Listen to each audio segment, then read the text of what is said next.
गेल्या आठवड्याभरापासून उत्तर महाराष्ट्रामध्ये थंडीची लाट आली आहे। नाशिकमध्ये थंडीची लाट आलेली आहे। शहरात 9.6 अंश तापमानाची नोंद करण्यात आली, तर नाशिकच्या निफाडमध्ये पारा 7 अंशांवर घसरलाय।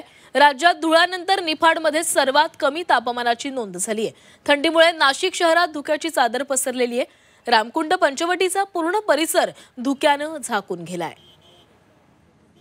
रामकुंड परिसरातून याचा आढावा घेतलाय आमचे प्रतिनिधी सागर गायकवाड यांनी।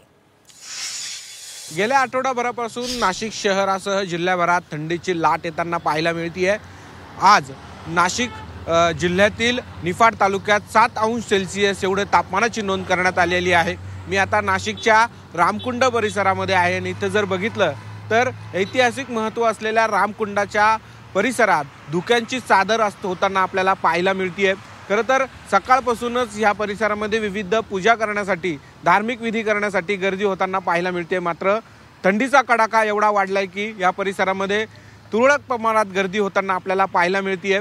थंडीचा कहर सध्या नाशिक जिल्ह्यांमध्ये होताना पाहायला मिळतो। यामुळे पिकांचं देखील मोठ्या प्रमाणात नुकसान होत असलं तरी शहरात अनेक ठिकाणी थंडीची चाहूल लागलेली आहे। तर या थंडीमुळे अनेक लोक घराच्या बाहेर निघाल्याचं आपल्याला पाहायला मिळतंय। जॉगिंग करताना पाहायला मिळतंय, व्यायाम करताना पाहायला मिळतंय।